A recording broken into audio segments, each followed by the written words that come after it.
안녕하세요. 오늘은 여러분이 보내주신 자료, 유튜브 채널 정법 2013의 정법 강의 2037강, 인연이 죽은 후에도 연결되는지 차원 연계, 이 영상을 좀 깊이 들여다볼까 합니다. 아, 네. 이 영상 보니까요. 우리가 보통 생각하는 인연, 혈연 관계 이런 거 있잖아요. 네네. 거기에 대해서 좀 다른 시각을 제시하더라고요. 이념이라는 걸 중심으로 해서 사후 세계 이야기까지 나오고 또 새로운 시대는 어떻게 살아야 하는지 상당히 독특하면서도 좀 깊이가 있었어요. 생각할 게 많더라고요. 맞아요. 저도 딱 듣는데, 가족보다 이념이 더 중요하다고? 여기서부터 약간, 멈칫하게 되더라고요. 그렇죠. 좀 파격적이죠. 네. 너무 당연하게 생각했던 것들에 대해서 근본적인 질문을 던지니까 오늘 이 시간을 통해서 그 혁신 주장들 하나하나 좀 같이 곱씹어 봤으면 해요. 혈연을 넘어서는 이념의 힘이라던가 종교는 그냥 방편일 뿐이다. 이런 시각이요. 네. 그리고 지혜는 또 어디서 오는지에 대한 그 해석도 상당히 독특했죠. 맞아요. 그래서 이런 내용들이 여러분의 삶이나 관계를 보는 데 있어서 어떤 새로운 질문 아니면 영감을 줄 수 있을지 같이 한번 탐색해 보면 좋겠습니다. 바로 한번 시작해 볼까요? 좋습니다. 이 자료에서 쓰는 개념들이 좀 독특하기도 하고 어떻게 보면 좀 급진적으로 들릴 수도 있으니까요. 그 논리를 하나씩 따라가 보면서 의미를 좀 명확히 해보는 게 중요할 것 같아요. 그럼 첫 번째, 아마 가장 좀 충격적이면서도 흥미로운 지점일 텐데요. 잔료에서는 혈연, 그러니까 피로 맺어진 관계보다 이념이 더 강력하고 본질적인 연결고리가 될 수 있다. 이렇게 주장을 해요. 이 부분이 많은 분들께 좀 생소할 것 같은데요. 뭐랄까. 삶의 방향성이나 추구하는 가치, 이런 것에 더 가깝다고 봐야 합니다. 아, 삶의 방향성? 네. 예를 들어 영상에서도 홍익인간 같은 걸 예로 들잖아요. 세상을 널리 이롭게 하겠다, 이런 공동의 목표나 뜻을 가지고 함께 노력한 사람들. 이런 사람들은 이 생이 끝나고 나서도 자료에서 상천기라고 부르는 차원이 있잖아요. 상천기요? 그게 그러니까 일종의 사후 세계의 개념으로 이해하면 될까요? 네, 그런 개념으로 보시면 될 것 같아요. 일종의 상위 영적 세계죠. 거기서도 그 연결이 이어진다고 설명을 해요. 같은 목적지를 향해 함께 가는 거죠. 아, 근데 궁금한 게 만약 가족인데 서로 추구하는 이념이나 삶의 방향성이 다르면요. 그럼 어떻게 되는 거죠? 보통은 그래도 가족이니까 사후에도 같이 있을 거라고 생각하기 쉬운데? 이 자료의 관점은 상당히 다릅니다. 아주 명확하게 선을 그어요. 혈연으로 맺어진 가족이라도 살아생전에 추구했던 이념, 그러니까 삶의 방향이는 그 질령이 다르면 사후 세계에서는 각자 다른 길을 가게 된다. 이렇게요. 각자 다른 길이요? 네. 예를 들어서 한 사람은 홍익의 이념으로 살아서 많은 사람에게 좋은 영향을 주고 그래서 영적인 질량이 높아져서 상천기로 가는데 다른 가족 구성원은 그렇지 못했다면 그들은 같은 공간에 머물 수가 없다는 논리예요. 와, 정말 단호하네요. 그럼 반대로 피는 한 방울 안 섞였는데 같은 이념 아래서 뜻을 모아서 함께 뭔가 의미 있는 활동을 한 사람들. 그런 경우는 어떻게 되나요? 아, 그런 경우 자료에 따르면 그 사람들은 도반, 그러니까 길동무로서 상천기에서 다시 만나게 된다고 합니다. 도반. 네. 이 관점에서 보면 결국 혈육 관계라는 건 이 땅에서 우리가 서로 돕고 성장하도록 주어진 인연이지 영원한 영적 동반을 보장하는 절대적인 끈은 아니라는 해석이 가능해져요. 아, 그저 인연일 뿐이다. 그렇죠. 오히려 같은 이념을 공유하면서 함께 성장한 도반과의 관계가 영적인 차원에서는 더 깊고 본질적인 연결이라는 거죠. 그렇군요. 혈육은 서로 돕기 위해 주어진 인연일 뿐 영원한 연결을 보장하는 것은 아니다. 이 말이 참 강렬하게 다가오네요. 자료에서 과거에는 영혼들이 9천 개의 단계를 떠돌면서 혈양끼리 뭉쳐 다녔다, 이런 비유적인 설명도 있던데 이건 무슨 의미일까요? 아, 네. 그 비유는 이제 인간 영혼의 성장 단계를 설명하는 과정에서 나온 이야기인데요. 과거, 그러니까 인류의 영적 수준이 아직 특정 단계에 머물러 있을 때는 생존이라던가 집단의 유지를 위해서 혈연 중심의 공동체가 중요했잖아요. 네, 그랬겠죠. 그리고 영적인 여정에서도 서로 좀 의지하면서 함께 이동하는 경향이 강했다. 이런 의미로 해석할 수 있을 것 같아요. 하지만 자료는 이제 시대가 바뀌었다고 말합니다. 후천 개벽 시대, 즉 새로운 질서와 원리가 적용되는 시대로 접어들었다고요. 후천 개벽 시대. 네. 이 새로운 시대에는 과거의 그런 혈연 중심적인 패턴에서 벗어나서 개개인의 영적 성장과 이념에 따라서 관계가 재편된다는 겁니다. 아하. 관계의 중심축이 혈연에서 이념으로 이동한다. 이거군요. 와, 이건 기존의 가족 중심적인 가치관에 익숙한 저희한테는 정말 큰 인식의 전환을 요구하는 내용인데요. 그렇죠. 그렇다면 이 이념이라는 게 대체 어떤 힘을 가졌길래 혈연은 물론이고 심지어 죽음까지 추월하는 연결고리가 된다고 하는 걸까요? 뭐 천개의 에너지라는 표현까지 쓰던데요. 네. 이 이념의 힘을 굉장히 거의 절대적인 것으로 묘사를 해요. 올바른 이념, 그리고 이게 자신과 공동체, 더 나아가서 인류 전체에 기여하는 그런 높은 차원의 가치를 공유하고 이걸 실현하기 위해서 함께 나아가는 관계는 그 어떤 외부 요인, 심지어 죽음이라는 물리적인 단절조차도 끊어낼 수 없다. 이렇게 강조를 합니다. 끊어낼 수 없다. 네, 자신의 목숨까지 내놓을 수 있을 만큼 강력하게 붙잡는 것. 그게 바로 진정한 이념이고 이게 바로 우주적인 에너지, 즉 천개의 에너지와 연결되어 있기 때문이라고 설명을 하죠. 그만큼 근원적이고 강력한 힘을 지녔다는 의미로 받아들여야 할 것 같아요. 듣고 보니 뭐 역사 속에서도 종교적인 신념이나 어떤 사상을 위해서 목숨을 바치거나 가족과 등을 돌리는 경우가 실제로 있었잖아요. 맞아요, 있었죠. 자료에서는 과거의 이런 종교적 신념들이 이념의 힘을 미리 좀 맛보기로 경험하게 해준 거다. 이렇게 설명하던데 이 부분도 흥미로웠어요. 그렇다면 앞으로 다가올 시대에 필요한 이념은 이런 과거의 종교적 이념들과는 뭔가 질적으로 다른 걸까요? 네, 자료는 분명히 그렇다고 말합니다. 과거의 종교들이 제시했던 이념들은 인류가 이념이라는 것의 힘과 속성을 배우고 연습하는 과정, 일종의 훈련 단계였다고 보는 거죠. 훈련 단계. 네, 그 과정에서 사람들은 이념이라는 게 때로는 혈연이나 부부관계보다 더 강한 결속력을 가질 수도 있고 혹은 갈등의 원인이 될 수도 있다는 걸 체험했다는 거예요. 하지만 이제 시작된 후천시대에는 이런 개별 종교나 사상을 넘어서는 보다 보편적이고 통합적인 이념, 즉 인류 전체를 아우를 수 있는 정법, 바른 법에 기반한 이념이 필요하다. 이렇게 주장을 합니다. 이게 과거의 맛보기 이념들과는 다른 점이라고 할 수 있겠죠. 인간은 단순히 먹고 살기 위해서 존재하는 게 아니라 궁극적으로는 이 이념을 찾을 위해 살아가는 존재다. 이런 설명도 굉장히 인상적이었습니다. 개돼지는 밥을 먹기 위해서 살지만 인간은 이념을 찾기 위해 산다는 좀 직설적인 표현이 있었죠. 이게 무슨 뜻일까요? 그건 인간이 다른 동물들과 근본적으로 다른 점이 바로 이 이념을 추구하는 능력과 열망에 있다는 점을 아주 강하게 강조하는 표현입니다.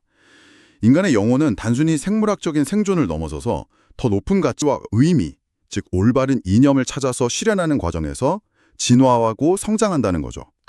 진화하고 성장한다. 네, 그리고 개인이 자신에게 맞는 올바른 이념을 찾았을 때 비로소 삶의 진정한 의미와 방향성을 깨닫고 내적인 힘을 얻어서 어떤 외부의 어려움에도 흔들리지 않는 그런 존재가 된다고 설명을 해요. 오히려 역설적으로 현재 사회가 겪는 많은 혼란과 어려움의 근본 원인이 바로 이런 이념의 부재 혹은 잘못된 이념의 추종에 있다. 이렇게 진단하기도 하고요. 이념 부재가 사회 문제의 원인이다. 와, 정말 거시적인 진단인데요. 그렇다면 이 중요한 이념을 어떻게 찾아야 하는 걸까요? 이게 바로 다음 주제와 자연스럽게 연결되는 것 같습니다. 자료에서는 우리가 흔히 따르는 불교나 기독교 같은 기존 종교들을 방편이라고 부르더라고요. 목표 자체가 아니라 목표에 도달하기 위한 수단이나 도구라는 의미로 해석되는데 맞나요? 정확합니다. 그 방편이라는 개념 이해가 이 자료를 해석하는 데 아주 중요해요. 특정 종교나 사상체계, 예를 들어 불교 신자로서의 삶이나 기독교 신자로서의 삶은 그 자체가 궁극적인 목표가 아니라 개인이 영적으로 성장하고 필요한 공부를 해나가기 위한 과정 또는 환경이라는 겁니다. 과정이나 환경. 네. 마치 우리가 특정 학과를 선택해서 대학에 들어가는 것과 비슷하다고 볼 수 있어요. 그 비유가 확 와닿네요. 대학 졸업장 자체가 목적이 아니라 그 학과 공부, 동아리 활동, 교수님과의 관계, 친구들과의 교류, 이런 대학 생활이라는 환경 속에서 배우고 경험하는 모든 것들이 실제 나의 성장을 이끄는 자산이 되는 것처럼요. 바로 그거죠. 그럼 종교도 마찬가지로 그 종교의 교리를 맹목적으로 믿는 것보다 그 안에서 주어지는 경험들이 더 중요하다는 뜻인가요? 바로 그 점을 강조합니다. 진정한 배움과 성장은 특정 교리나 경전을 문자 그대로 믿는 행위에서 오는 게 아니라 그 종교나 사상이라는 길을 걸어가는 동안 마주치게 되는 모든 주위 환경, 그러니까 다양한 사람들, 사건들, 지식, 깨달음의 기회들, 이런 것들 속에서 얻어진다고 말합니다. 심지어 이 주위 환경이야말로 신 혹은 자료에서 말하는 하느님이 우리 각자의 성장을 위해 마련해준 진짜 선물이라고까지 표현해요. 선물이요? 아, 흥미로운 표현이네요. 그럼 그 선물을 어떻게 활용해야 하는 걸까요? 그 선물, 즉 주위 환경을 적극적으로 받아들이고 소화해서 자신의 실력, 그러니까 내면의 힘과 지혜로 만들어야 한다는 겁니다. 만약 어떤 종교나 사상에 속해 있으면서 단지 믿습니다만 외치고 주변에서 벌어지는 일들이나 만나는 사람들로부터 배우고 성장하려는 노력 없이 그냥 주어진 환경을 흘려보낸다면, 네? 그러면 아무리 오랜 시간을 그 길 위에서 보냈다고 해도 영적인 발전, 즉 내공은 쌓이지 않는다. 이렇게 좀 비판적으로 지적합니다. 믿음 그 자체가 아니라 믿음을 통해 얻는 경험과 성찰을 통한 실력 향상이 중요하다는 거죠. 그렇군요. 결국 종교나 사상은 일종의 성장 플랫폼 혹은 운동장 같은 거고 그 안에서 내가 얼마나 적극적으로 뛰고 구르면서 배우고 익히느냐가 관건이라는 말이네요. 네, 맞습니다. 스스로 실력을 키우지 않으면 졸업장이 무의미하듯 신앙생활만으로는 천국행 티켓이 보장되지 않는다. 이런 뜻으로도 들립니다. 그럼 진짜 실력, 즉 지혜는 구체적으로 어떻게 얻을 수 있는 걸까요? 이 자료는 지혜에 대한 정의도 상당히 파격적이던데요. 맞습니다. 보통 지혜라고 하면 많은 지식을 습득하거나 깊은 명상 혹은 고된 수행을 통해서 얻는 것이라고 생각하기 쉬운데 이 자료는 전혀 다른 경로를 제시해요. 진정한 지혜는 머리로 쌓는 게 아니라 가슴으로, 구체적으로는 남을 위해서 살 때 자연스럽게 내 안에서 열리고 발현된다고 설명을 하거든요. 남을 위해서 살 때 지혜가 나온다. 이것도 정말 기존의 통념과는 다른 접근인데요. 조금 더 구체적으로 설명해 주실 수 있나요? 어떤 원리일까요? 내가 얼마나 넓은 범위의 사람들을 위하고 또 얼마나 진실된 마음으로 그들의 어려움을 해결해주고 이롭게 하고자 노력하느냐에 따라서 그에 필요한 만큼의 지혜가 자연스럽게 샘솟는다는 원리예요. 아, 필요한 만큼 샘솟는다. 네, 예를 들어서 내 앞에 있는 단 한 사람을 진심으로 돕고자 할 때 그 사람의 상황에 맞는 최적의 방법과 해법, 즉 한 사람을 위한 지혜가 나온다는 겁니다. 만약 우리 사회 전체의 문제를 해결하고자 한다면 그 문제를 해결할 수 있는 더 큰 차원의 지혜가 열리고요. 나아가 인류 전체의 평화와 번영을 위해 헌신한다면 인류를 이롭게 할 수 있는 거대한 지혜가 자신을 통해 발현된다는 거죠. 와, 그러니까 지혜의 크기와 깊이가 내가 기여하고자 하는 대상, 즉 나의 이념의 범위와 직결된다는 거네요. 네, 그렇죠. 굉장히 능동적이고 실천적인 지혜관입니다. 네, 그렇습니다. 그래서 이 자료는 자신의 방법만이 옳다고 주장하거나 자기 생각이나 이익에 갇혀있는 그런 편협하고 이기적인 태도로는 결코 참된 지혜가 나올 수 없다고 강하게 지적합니다. 한쪽으로 치우치거나 막혀있는 상태에서는 지혜가 발현될 수 없다는 거죠. 아, 막혀 있으면 안 된다. 네. 마음을 열고 상대를 이해하며 진정으로 그들을 돕고자 할 때 마치 막혔던 샘이 터지듯이 필요한 아이디어와 통찰력, 즉 지혜가 솟아난다는 겁니다. 이것이 바로 이 자료에서 강조하는 이타심과 지혜의 불가분한 관계를 보여주는 핵심이고요. 앞서 언급된 홍익인간 이념이나 공도사상, 즉 공적인 도리를 추구하는 정신과도 정확히 일치하는 맥락입니다. 듣고 보니 개인의 지적 성장이나 영적 발전이 결국은 얼마나 공동체에 기여하고 타인을 이롭게 하느냐와 직접적으로 연결된다는 메시지로 요약될 수 있겠네요. 상당히 사회적인 차원의 성장을 강조하는 것 같습니다. 네, 맞아요. 그럼 이 모든 이야기들, 이념 중심의 관계, 방편으로서의 종교, 이타심에서 발현되는 지혜, 이걸 다 종합해서 이 자료가 궁극적으로 말하고자 하는 새로운 시대는 어떤 모습일까요? 후천 개벽 시대, 정법 시대라는 용어로 설명되는 그 시대의 특징은 무엇일까요? 네, 이 자료는 우리가 이미 선천시대, 그러니까 과거의 방식이 통용되던 시대를 지나서 후천 개벽 시대 또는 정법 시대라고 불리는 완전히 새로운 패러다임의 시대로 진입했다, 이렇게 선언합니다. 정법이란 글자 그대로 바른 법, 즉 우주의 근본 원리이자 순리가 제대로 작동하는 시대를 의미하고요. 네. 그리고 이 새로운 시대에는 과거와는 전혀 다른 삶의 태도와 접근 방식이 요구된다고 역설합니다. 구체적으로 어떤 점이 달라지는 것이고 우리는 어떻게 살아야 한다는 걸까요? 종합적으로 좀 정리해보면 이 새로운 시대는 더 이상 과거의 특정 종교나 사상, 이념과 같은 방편의 틀 안에 갇혀 있어서는 안 된다는 겁니다. 아, 틀에 갇히면 안 된다. 네. 오히려 그 방편들을 통해서 각자 배우고 성장하는 과정에서 얻었던 모든 경험과 지식, 즉 자신이 흡수한 주위 환경의 정수들을 이제는 총정리하고 융합해서 실생활에 지혜롭게 활용해야 하는 시기라는 거죠.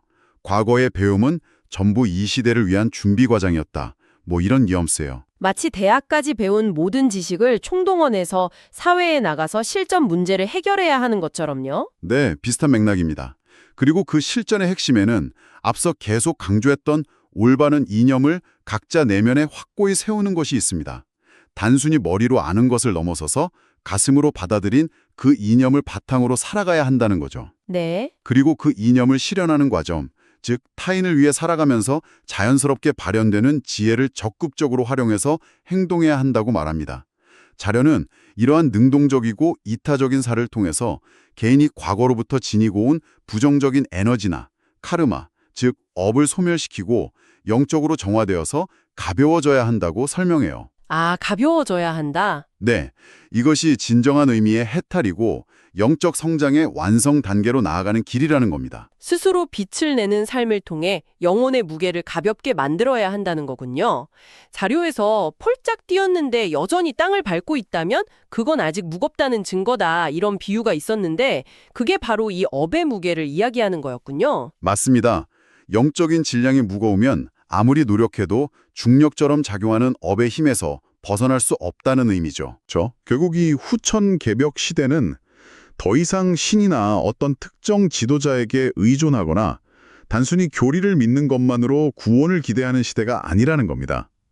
각자가 주체적으로 자신의 삶 속에서 올바른 이념을 세우고 이타적인 실천을 통해 지혜를 발휘하며 그 과정에서 스스로의 업을 소멸시키고 영혼을 맑고 가볍게 만들어가야 하는, 즉 개인의 책임과 능동적인 실천이 그 어느 때보다 중요해지는 시대라는 것을 강력하게 시사합니다. 개인의 책임과 능동적인 실천. 네, 어떻게 보면 인류 전체가 영적으로 좀 성숙해져야 하는 시기다, 이런 메시지이기도 하고요. 오늘 함께 살펴본 정법 콘쌈 2013 채널의 영상 내용, 정말 다시 한번 생각해보게 만드는 지점들이 많았습니다.